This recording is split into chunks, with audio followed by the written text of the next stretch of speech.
Hello guys, എല്ലാവർക്കും പുതിയൊരു വീഡിയോയിലേക്ക് സ്വാഗതം. ഇന്ന് ഒരു എക്സ് നോ പവറായിട്ട് വന്നതാണ്. ഡിവൈസ് നമ്മൾ DC-യിൽ കണക്ട് ചെയ്ത് നോക്കുമ്പോൾ ഷോർട്ടായിട്ട് കാണിക്കുന്നുണ്ട്, ഇൻറ്റേർണലായിട്ട് ഹീറ്റ് ആകുന്നതായിട്ട് കാണിക്കുന്നുണ്ട്. നമ്മളിപ്പോൾ ഹീറ്റിംഗ് പ്ലാറ്റ്ഫോം യൂസ് ചെയ്തിട്ട് ലെയർ ഫസ്റ്റ് സെപ്പറേറ്റ് ചെയ്തിട്ട് ചെക്ക് ചെയ്യാനാണ് പോകുന്നത്. ലെയർ അല്പം ചൂടായതിനു ശേഷം നമുക്ക് ഫ്ലെക്സ് കുറച്ച് ഇട്ട് കൊടുക്കാം. അതിനുശേഷം നമുക്ക് സേഫായിട്ട് ലെയറിനെ സെപ്പറേറ്റ് ചെയ്ത് മാറ്റി വെക്കാം. അതിനുശേഷം മൈക്രോസ്കോപ്പ് യൂസ് ചെയ്ത് നല്ലപോലെ ഒന്ന് നോക്കിയതിന് ശേഷം വീണ്ടും നമ്മൾ DC-യിൽ കണക്ട് ചെയ്തപ്പോൾ ഫസ്റ്റ് ലെയർ തന്നെയാണ് ഷോർട്ട്. നമ്മൾ പവർ IC-യുടെ അടുത്തായിട്ട് ഷോർട്ട് ഫൈനായിട്ട് ചെയ്തിട്ടുണ്ട്. ഒരു കപ്പാസിറ്റർ ഷോർട്ടായിട്ടുണ്ടായിരുന്നു.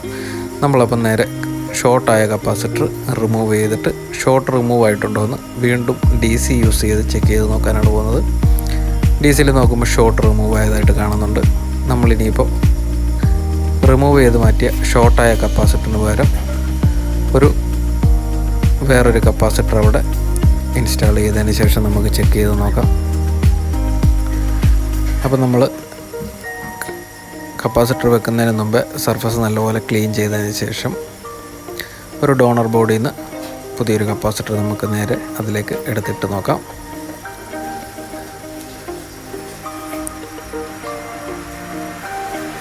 അപ്പോൾ നമുക്ക് നല്ല സേഫായിട്ട് കപ്പാസിറ്റർ അതിലേക്ക് ഫിക്സ് ചെയ്തതിന് ശേഷം അല്പം കൂളായതിന് ശേഷം നമുക്ക് വീണ്ടും DC-യിൽ കണക്ട് ചെയ്ത് ചെക്ക് ചെയ്ത് നോക്കാം. നോർമലാണ് ബോർഡ്. നമുക്കിനി അടുത്തായിട്ട് ചെയ്യേണ്ടത് ലെയർ ഫിക്സ് ചെയ്യുക എന്നുള്ളതാണ്. അതിനായിട്ട് ബോട്ടം ലെയറിലുള്ള ഹീറ്റ് സിങ്കൊക്കെ നല്ലപോലെ ക്ലീൻ ചെയ്യണം, അല്ലെന്നുണ്ടെങ്കിൽ നല്ലപോലെ പ്ലേസ് ആയിട്ടിരിക്കത്തില്ല. അതിനുശേഷം അതിൽ സ്പേസർ വരുന്നുണ്ട് നമുക്ക് പാഡിലിൻ്റെ കൂടെ തന്നെ. ആ സ്പേസർ പൊങ്ങി നിൽപ്പുണ്ടെങ്കിൽ അത് ഫിക്സ് ചെയ്തതിന് ശേഷമാണ് നമ്മൾ ലെയർ ഫിക്സ് ചെയ്യുന്നത്, അല്ലെന്നുണ്ടെങ്കിൽ ഷോർട്ട് ആകാനുള്ള ചാൻസ് കൂടുതലാണ്. അപ്പോൾ നമ്മൾ ലെയർ ഫിക്സ് ചെയ്യുകയാണ്. ഇതോടെ കഴിയുമ്പോൾ നമ്മുടെ വർക്ക് കംപ്ലീറ്റ് ആയെന്ന് അറിയാൻ പറ്റും. നമുക്ക് ഡിവൈസ് ഓൺ ആകുകയില്ലോ എന്നറിയാൻ പറ്റും.